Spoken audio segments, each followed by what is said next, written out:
Avec l'appui financier de Brood für die Welt, WANEP Togo met en œuvre un projet d'éducation à la paix et à la non-violence dans 162 établissements préscolaires et primaires de Kbalimé et de Lomé depuis 2009 à ce jour, avec pour objectif de faire d'eux des artisans de paix de demain.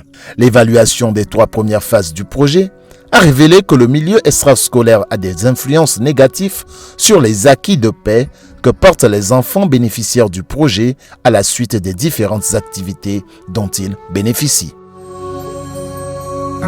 Ainsi, une nouvelle phase du projet a été financée en 2017 avec la prise en compte des acteurs extrascolaires comme partie prenante clé de ce processus d'éducation à la paix. Au cours de cette phase, 46 leaders religieux de 7 dénominations différentes ont été impliqués à démultiplier les formations reçues en 2019 à l'endroit de leurs pairs ainsi que de leurs fidèles respectifs en vue de la réduction des comportements négatifs en milieu extrascolaire constituant l'environnement de vie des enfants. Dans la suite de la mise en œuvre des activités du projet, WANEP Togo lance la 2e série des sensibilisations des leaders religieux à travers ce documentaire qui vise à développer une appropriation des valeurs de paix par les citoyens dans leur quotidien.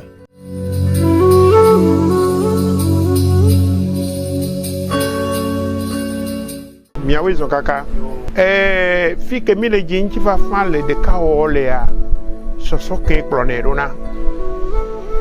Kwa le miawe takpe popata mea. Mi fona nune miawe gbashivio. Be waswa yuwa va fome. Waswa wodolo over stronyaume. Waswa wodolo over vio over heheme. Waswa wodolo honlo dome. Nenchi va fana nanyi. Nenchi va fana swapedi. Ajiro mano nusape no. Ajiro mano strome no. Mano fime no. Mi mate wonde ke. Mi mate tujuya. La jiro mo. Mi mate tujuya le miano vio chichirimo. De kawo tunono. Tunono me kalbere meni bevi kwela no bonya. Meni kablevi kwela no bonyo. Awo, awusa tola no bonya. Kable tola no bonya, mangu tola no bonya. Agbeto ko mini apoto de ka Amerika pe ko o mi okpata.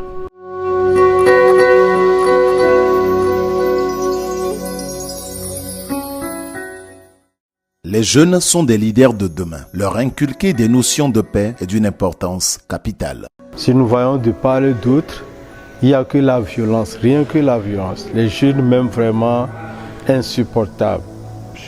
D'autres vont même jusqu'à blesser même leurs frères, couper les membres, tout ça là. Nous en avons vu. Donc je pense que ce ministère vient vraiment à point nommé. Pour vraiment aider la jeunesse à revenir en elle-même. Nous utilisons les questions, nous leur posons des questions eux-mêmes, ils vont découvrir ce que l'on doit faire pour apporter la paix dans la masse, dans son milieu.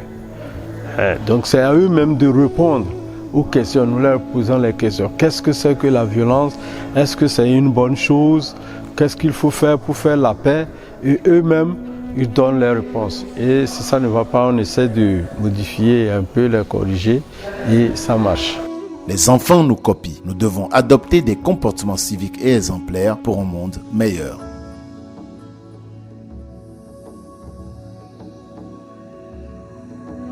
Nous voyons qu'il y a monsieur qui s'est excusé, mais seulement il s'est aussi plaint que vous criez sur lui à la maison, et ce qui n'est pas aussi bon. Vous savez, le couple, c'est un don de Dieu. Et Dieu a parlé du foyer dans sa parole. Et la lettre de Paul aux Éphésiens au 5e chapitre, les versets 24 et 25 disent: ainsi, les femmes doivent se soumettre en tout à leur mari, de la même façon que l'Église se soumet au Christ. Verset 25. Marie, aimez votre femme de la même façon que le Christ a aimé l'Église et donné sa vie pour elle. Alors ici, nous voyons que la femme a obligation de se soumettre au mari. Vous voyez? Et le mari a obligation d'aimer sa femme. C'est une question de complémentarité. Vous voyez, hier, il a fallu que vous portiez des bâtons, des coups de pierre, alors que vous avez des enfants. S'il y a des problèmes, mettez-vous à l'aise, discutez et trouvez des solutions. Chaque foyer doit être animé du dialogue. Il faut le dialogue entre l'homme, la femme, la famille, c'est le dialogue. Dans un foyer, il faut planter un arbre dénommé arbre de dialogue. Quand il y a un problème, vous vous approchez autour de cet arbre pour savoir ce qui se passe.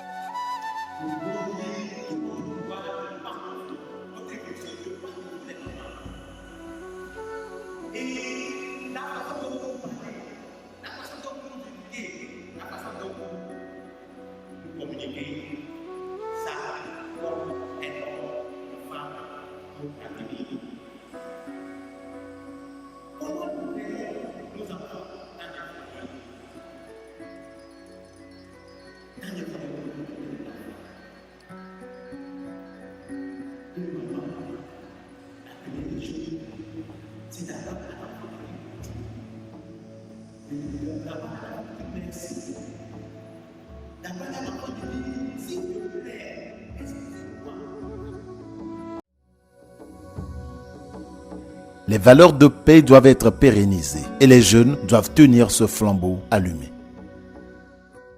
Alhamdulillah Rabbil Alamin, nous voulons nous entretenir sur l'importance et la responsabilité de la jeunesse.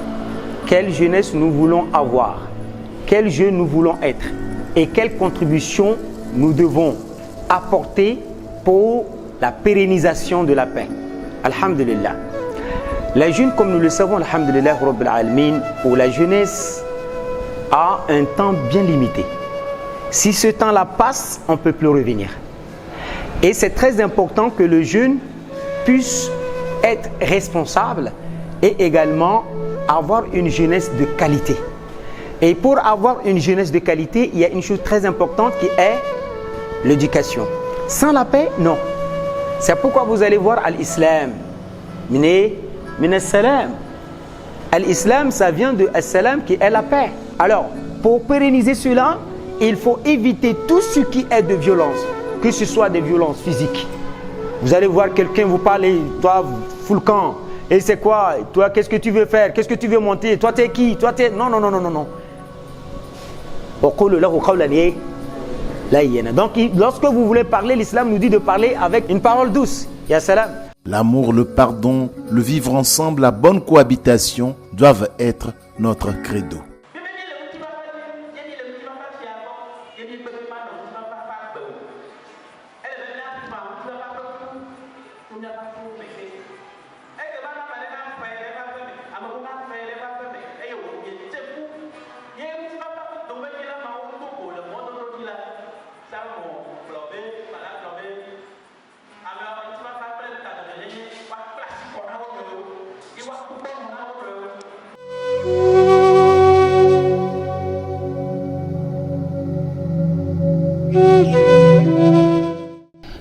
Lorsque la violence contraint l'homme, ou bien domine, ou bien tue, ou bien détruit, nous devons tout faire pour l'éviter. Et pour l'éviter, il faut se pardonner. Il faut cultiver le de la paix, l'amour, la sincérité, le pardon mutuel et la bonne cohabitation. L'homme en tant que chef de famille a pour rôle de protéger la femme et non de l'abrimer. À nous les hommes, c'est l'usurpation de pouvoir et de nos forces. Dieu ne nous a pas créés forts pour que nous puissions brimer les femmes. mais plutôt pour les défendre dans leur faiblesse. Elles sont créées plus ou moins faibles. Oui, si Dieu nous a, nous les hommes, créés plus forts physiquement, mais c'est pour pouvoir les défendre.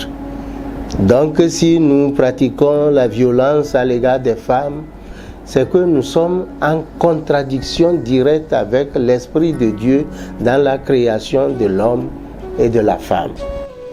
Quand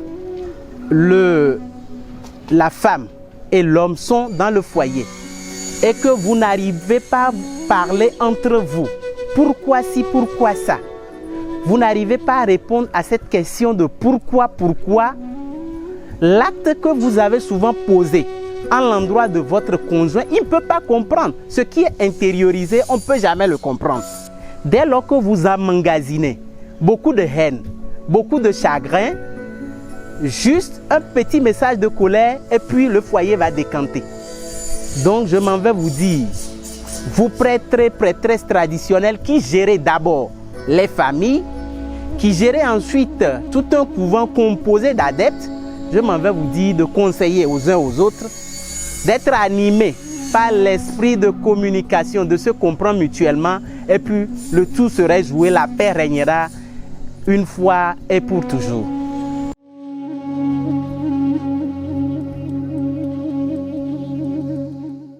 C'est pourquoi, même en période de guerre, on ne doit pas attaquer les lieux de culte et ses fidèles. Chaque fidèle doit reconnaître que son Dieu est suprême et grand. Alors, on doit l'observer dans son habillement et le respect de son lieu de culte. Il est interdit de profaner les lieux de culte, quelle que soit votre appartenance religieuse.